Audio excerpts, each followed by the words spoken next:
শুধুই আজকে বাংলাদেশের প্রথম কদরের রাত।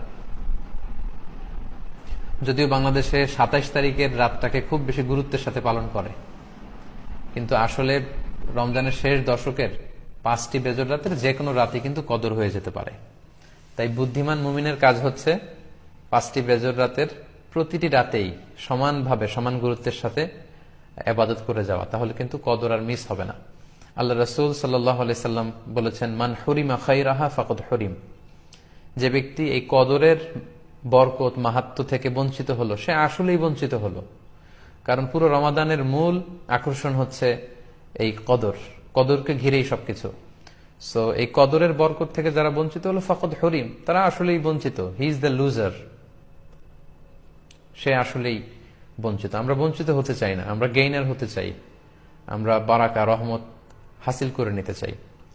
আল্লাহ রাসূল সাল্লাল্লাহু আলাইহি ওয়াসাল্লাম ইরশাদ করেছেন, ফালতামিসু ফিল আশরিল আওয়াখির মিনাল ভিতর। রমজানের শেষ 10 দিনের মানে শেষ দশকের বেজর রাতগুলোতে কদর তালাশ করো। তার মানে বাংলাদেশে আজকে থেকে শুরু হয়ে গিয়েছে। তার মানে 21-এর রাত, 23-এর রাত, 25-এর রাত, 27-এর রাত এবং 29-এর রাত, এই 5টি বেজর রাত, অড নাইটস গুলো, 5টি রাতের যে কোনো একটি রাতেই কিন্তু কদর হয়ে যেতে পারে। এবং কালামুল্লাহ মাজিদে আল্লাহ তাআলা সূরাতুল কদর নামে একটি সূরা নাজিল করেছেন, যেখানে আল্লাহ বলছেন, লাইলাতুল কদরি খায়রুম মিন আলফি শাহর। কদরের রাত 1000 মাসের চেয়ে সেরা। 1000 মাসে হয় 83 বছর 4 মাস।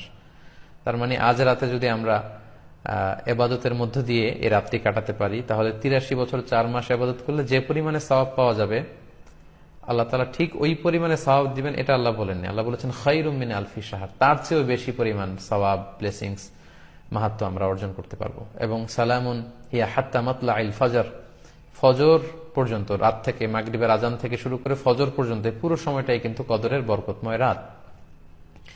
এবং যখন কদরের রাত আসতো, আল্লাহ রাসূল সাল্লাল্লাহু আলাইহি ওয়াসাল্লাম ইবাদতে খুব বেশি নিমগ্ন হয়ে পড়তেন। সারা বছরের কখনো রাসূল সাল্লাল্লাহু আলাইহি ওয়াসাল্লাম সারা রাত জেগে ইবাদতের কোনো নজির পাওয়া যায় না, শুধু কদরের এই রাতগুলো ছাড়া বা রমজানের শেষ 10 দিনের এই সময়টুকুন ছাড়া। হাদিস শরীফে এসেছে, ইযা জা আল আশরা আহিয়াল লাইলা ওয়া আইকাযা আহলা ওয়া জাদ্দা ওয়া শাদ্দাল মিইসার। রমজানের শেষ দশক যখন আসতো, আল্লাহ রাসূল সাল্লাল্লাহু আলাইহি ওয়াসাল্লাম সারা রাত জেগে ইবাদত করতেন, সারা রাত দাঁড়িয়ে দাঁড়িয়ে তিনি ইবাদত করতেন। ওনার ফ্যামিলি মেম্বার্স এর মধ্যে থেকে কেউ ঘুমিয়ে থাকলে তাদেরকে উঠিয়ে দিতেন, এবং তিনি কোমরে গামছা বেঁধে ইবাদতে লেগে পড়তেন। এখানে রূপক অর্থে কোমরে গামছা বেঁধে বোঝানো হচ্ছে মানে ইবাদত করার জন্য তিনি এতই উদ্গ্রীব হয়ে পড়তেন, কখনো বছরের কোনো সময় এতটা উদ্গ্রীবতা রাসূল সাল্লাল্লাহু আলাইহি ওয়াসাল্লামের মধ্যে দেখা যেত না। এবং আল্লাহর হাবিব সাল্লাল্লাহু আলাইহি ওয়াসাল্লাম ইরশাদ করেছেন, মান কামা লাইলাতাল কদরি ঈমানান ওয়া ইহতিসাবা গুফিরা লাহু মা তাকদ্দামা মিন যামবি।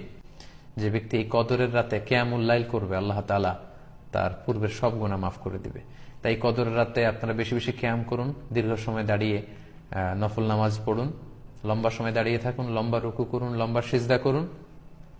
কারণ বান্দা যখন সিজদায় লুটিয়ে পড়ে, তখন সে আল্লাহর সবচাইতে কাছে চলে যায়। আল্লাহর হাবিব সাল্লাল্লাহু আলাইহি ওয়াসাল্লাম বলেছেন, আকরাবু মা ইয়াকুনুল আবদু মির রাব্বিহি ওয়া হুয়া সাজিদুন ফাআকসিরু ফীহি দুআ।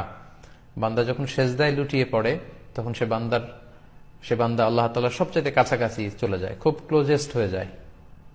এজন্য সে সময় তোমরা বেশি বেশি দোয়া করো। তাই লম্বা কিয়াম করুন, কোরআন তেলাওয়াত করুন এবং সিজদায় পড়ে আল্লাহর কাছে দোয়া করুন। আম্মা জান আয়েশা রাদিয়াল্লাহু তাআলা আনহাকে বিষ্ণু ইসা ইসলাম একটা দোয়া শিখিয়েছিলেন এবং বলেছিলেন, আয়েশা, কদরের রাত যদি তুমি পাও, তুমি এই দোয়াটা বেশি বেশি পড়বে। দোয়াটি হচ্ছে, আল্লাহুম্মা ইন্নাকা আফুন তুহিব্বুল আফওয়া ফাআফু আন্নি। এর মানে হচ্ছে, হে আল্লাহ, আপনি ক্ষমাশীল, নিশ্চয়ই আপনি ক্ষমাশীল, আপনি ক্ষমা করাকে আল্লাহ খুব পছন্দ করেন, আল্লাহ এই বরকতের রাতে আপনি আমাকে ক্ষমা করে দেন। তাই এই দোয়াটি যেন আমরা খুব বেশি বেশি করি। আল্লাহ রাসূল সাল্লাল্লাহু আলাইহি ওয়াসাল্লাম রমাদানের এই শেষ দশকে ইতিকাফ করতেন। প্রতি বছর তিনি ইতিকাফ করেছেন রমজানের শেষ 10 দিন, এবং যে বছর তিনি ইন্তেকাল করবেন সে বছর তিনি 20 দিন ইতিকাফ করেছিলেন। এবং আল্লাহ রাসূল সাল্লাল্লাহু আলাইহি ওয়াসাল্লামের ইন্তেকালের পরে আম্মা জান যারা বেঁচে ছিলেন, ওনারাও মসজিদে নববীতে ওনারা কিন্তু ইতিকাফ করেছেন। সম্মানিত সুধী, যেহেতু বাংলাদেশে আজকে প্রথম কদরের রাত, এজন্য কদরের বারাকা এবং মাহাত্ম্য নিয়ে আমি সামান্য কিছু রিমাইন্ডার আপনাদের সাথে শেয়ার করলাম। আপনারা ইবাদতের মধ্য দিয়ে, কোরআন তেলাওয়াতের মধ্য দিয়ে, কিয়ামুল লাইলের মধ্য দিয়ে, আল্লাহর সাথে সম্পর্ক বৃদ্ধির মধ্য দিয়ে এই রাতটি পালন করুন। গোটা বিশ্বে যেমনি করোনার কারণে গোটা বিশ্ব আজ পর্যদুস্ত, সবাই একটা আতঙ্কের মধ্যে আছে। আসুন আমরা এই কদরের রাতগুলোতে কায়মনোবাক্যে আল্লাহর কাছে দোয়া করে আল্লাহ তাআলা যেন বিপদ থেকে আমাদেরকে মুক্ত করেন। আমি আপনাদের জন্য সকলের জন্য আন্তরিকভাবে দোয়া করি এবং আপনাদের সকলের কাছে এই কদরের রাতে আন্তরিক দোয়া চাচ্ছি। আল্লাহ তাআলা আপনাদের সবাইকে ভালো রাখুক, সুস্থ রাখুক, ঈমানের সাথে রাখুক।